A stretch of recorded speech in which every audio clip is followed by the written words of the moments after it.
Hello friends, स्वागत है आप सबका पार्ट 2 में कटिंग सब्यसाची ब्लाउज में। इससे पहले के वीडियो में आपने देखा हमने एक चार्ट पेपर पर कटिंग की। उसी पेपर से रखकर हमने दूसरे पेपर पर जो उसमें कुछ कमी रह गई थी उसको कट करके ओके कर लिया। इसमें कटिंग का तरीका इससे पहले हम दिखा चुके हैं सब्यसाची ब्लाउज का। ये उसी तरह से कटिंग है। आज का जो टॉपिक है, इस पेपर को किस तरह से हमको मैन फैब्रिक पर रखकर कटिंग करना है। ध्यान से इसको देख लें। इसी तरह से आपको भी निशान लगाना है, जैसे कि आपको सामने नज़र आ रहा होगा। उसके बाद जो बीच का सेंटर आएगा, यहाँ पर एक सीधी निशान लगेगा। बैक को हमने इसी पैटर्न से रख के बराबर कटिंग कर लिया है। अब आप चाहें तो इसी तरह से आपका जो भी साइज़ है कटिंग कर सकते हैं। ब्रॉडनेस जो नेक की है उसको हमने कम कर दिया है। ब्रॉडनेस हमारी 7 इंच थी, हमने 6 इंच कर दिया है। और इसमें डॉट आप अस्तर में डालेंगे, मैन फैब्रिक में नहीं डालेंगे। स्लीव्स जो हमारी 9.5 इंच थी, गुलाई 12 थी, स्लीव्स भी हमने कटिंग कर ली। स्लीव्स और बैक का कटिंग का तरीका वही है जो सारे ब्लाउज़ों में होता है। अब मेन इसका जो पीस होता है वो होता है कटोरी, जिसको हमने पहले से ही निकाल रखा है एक पीस। अब इसको कैसे कस्टमाइज़ करेंगे उसको एक एक चीज़ बारीकी से बताने जा रहे हैं। तो ये सबसे पहले हम निकालेंगे साइड का योक, जो हमारा बेल्ट है। इसमें बेल्ट कुछ अल्टरल बना हुआ है, क्योंकि जो नीचे जो कर्व आ रहा है ये कर्व जाना चाहिए ऊपर। अब ये क्यों है, डिज़ाइनर ने ऐसा क्यों किया, इसके बारे में हम ज़्यादा विस्तार से नहीं बता पाएंगे। खैर, पीस में हमने जब इसकी स्टिचिंग की तो इसका कोई ना कोई तरीका हमने निकाला। तरीका क्या था, हमने डाली थी ऊपर डॉट्स। जहाँ पर डॉट्स डाली थी वहाँ पर डॉट डालने के बाद ये एकदम नीचे से स्ट्रेट हो गया था, जो कि आपको जब हम स्टिचिंग बताएंगे उसमें एक एक चीज़ बारीकी से समझ में आएगा। सबसे पहले यहाँ से जहाँ से हमारा वर्क ख़त्म होता है वहाँ से एक निशान चौक का लगेगा। नीचे का डाउन ना लेकर हम ऊपर का डाउन लेंगे, जैसे कि आर्म होल में किसी तरह की प्रॉब्लम ना आए। अब यहाँ से हम कटिंग करते हैं। कटिंग उतनी ही हमको करनी है जितने में हमको स्टिचिंग का मार्जिन लेना है। कटिंग करने के बाद ये पूरा हम निकाल लेंगे। हमने इसको पूरा निकाल लिया है। अब हमारे जो कटोरी को 2 पीस हैं, जिसमें हमको एक पीस हमने निकाल लिया, दूसरा निकालना है। ये है हमारा कटोरी के ऊपर का नेक का पीस। इसको बिल्कुल बराबर से सीधा निकाल लेंगे, मार्जिन को हटा लेंगे और बीच में होगी एक सिलाई। सिलाई के बाद इसको हम अस्तर पे अटैच करेंगे, वो हम स्टिचिंग के वक्त बताएंगे। इस पेपर से अगर हम रखते हैं तो थोड़ा सा इसमें फ़र्क आता है, क्योंकि पेपर जो है हमारा वो राउंड आ रहा है और ये आ रहा है स्ट्रेट। हम कटिंग करेंगे राउंड में ही, ताकि स्टिचिंग का जो तरीका है शेप सही आ जाए। बाकी हम जब स्टिचिंग करेंगे उस वक्त बताएंगे कैसे इसको आप कम कर सकते हैं, किस तरह से राउंड को सीधा करेंगे।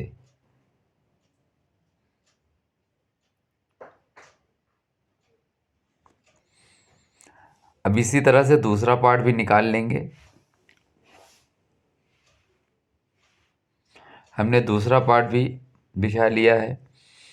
इस भाग को रखकर इसको बराबर जमा लेंगे। चाहे तो आप पिन लगा लें, पिन लगाने से आपका सरकेगा नहीं, बिल्कुल बराबर दोनों पार्ट आएंगे। अब हमको कटोरी का एक भाग तो हमने पहले काट लिया था, दूसरा और कटिंग करना है।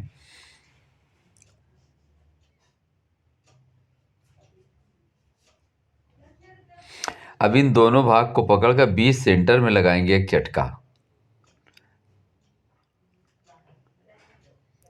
हल्का से यहाँ से मार्जिन लेंगे, कम करेंगे। इसी साइड इसमें दूसरे भाग में भी इसी तरह से कम करेंगे। जो अभी ज़्यादा आपको नज़र आ रहा होगा बिल्कुल बराबर आ जाएगा। अब हमारे पास केवल उतनी ही जगह है जिसमें हमको स्टिच करना है। मार्जिन हमने छोड़ लिया। स्टिच का ऊपर से जो ब्रॉडनेस थी उसको भी हमने कम कर लिया है। जब इसमें सिलाई लगेगी ये बिल्कुल प्रॉपर बराबर आएगा। तो पार्ट जो दूसरा था हमारा वो भी कटिंग हो चुका है। अब हमें एक कटोरी का एक नीचे का भाग निकालना है, जिसको हमें कटिंग नहीं की हुई है। उसको अभी हम कटिंग करेंगे उसी भाग को रख के जो पहले से हमने निकाल रखा है। अब ये बिल्कुल एक ही जैसा लग रहा है। और ये है हमारा नीचे का भाग कटोरी का, जिसको हमने पेपर रख के कटिंग किया हुआ है। अब इसी तरह से दूसरा निकाल लेंगे। और इसमें भी नीचे कुछ काफ़ी सारा प्लेन दिख रहा है, लेकिन जब हम स्टिचिंग करेंगे उस वक्त ये नीचे का जितना भी प्लेन भाग है वो निकल जाएगा। एक कार्नर से दूसरे कार्नर को पकड़कर बीच सेंटर में एक चटका लगेगा, नीचे और ऊपर के दोनों के भाग में, दोनों ही भाग में लगेगा।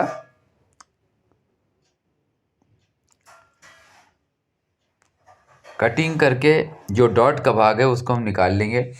इस योक में भी काफ़ी डिफरेंस है, लेकिन जब हम स्टिचिंग करेंगे तो ये डिफरेंस भी कवर हो जाएगा, क्योंकि इसमें जब स्टिच कर लेंगे तो मुश्किल से 1 से 2 सूत का ही फर्क रहेगा। इस तरह से वर्क हमने कटिंग कर लिया है।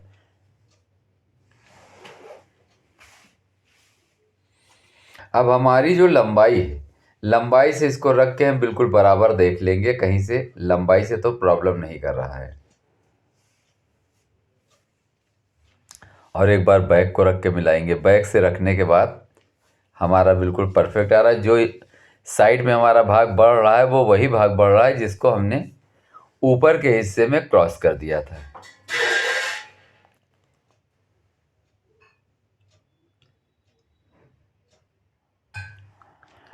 अब स्लीव में अगर कुछ कटिंग बाकी रह गई थी तो उसको भी पूरा किए दे रहे हैं,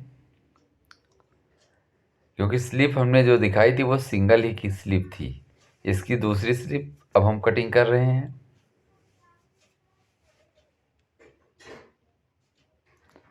तो स्लीव भी हमारी कटिंग हो चुकी है।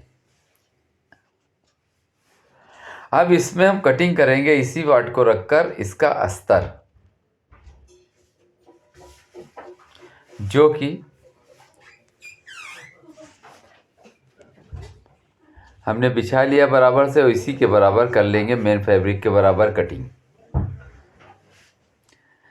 अब कटिंग हमारी हो चुकी है। अब हम इसको सारे पार्ट को मिलाकर चेक करेंगे।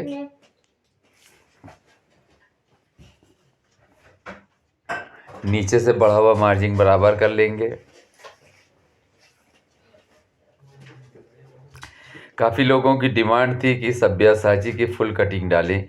वीडियो हमारा पार्ट 1 और पार्ट 2 दोनों लंबा हो गया है। अगर आप लोग देखें तो फुल चीज़ जब तक आप नहीं देखेंगे आपकी समझ में नहीं आएगा। उसके बाद इसकी कटिंग जो हमने आज की, जो हमारा वर्क था उसके अकॉर्डिंग की, अब जो हम कटिंग करेंगे उसमें विदाउट वर्क पैटर्न की कटिंग करेंगे। उसी पैटर्न से भी आप चाहें तो इसको कटिंग कर सकते हैं, लेकिन हमको वर्क के हिसाब से अब कटिंग करते हैं, फिर उसके बाद कस्टमाइज़ किस तरह से करते हैं।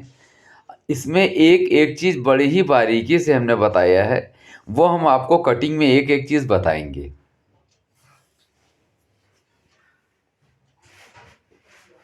दूसरी कटोरी भी हमने कटिंग कर ली, और अब हमको केवल और केवल स्टिचिंग ही करनी, क्योंकि कटिंग लगभग हमारी पूरी हो चुकी है। फ्रंट में जो ऊपर का भाग है जिसमें हम नेक पलटाएंगे उसको भी बराबर रख के कटिंग कर लिया है हमने।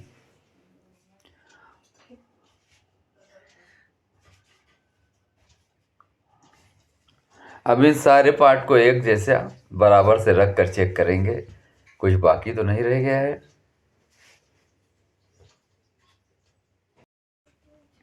तो इसमें 3 पार्ट होंगे। पहला पार्ट जो होगा वो होगा नेक का, जिसमें हम ऊपर के भाग को नेक पलटाएंगे। दूसरा होगा बीच सेंटर में जो आएगी कटोरी, और इसका थर्ड पार्ट होगा जो कि योक होगा साइड बेल्ट।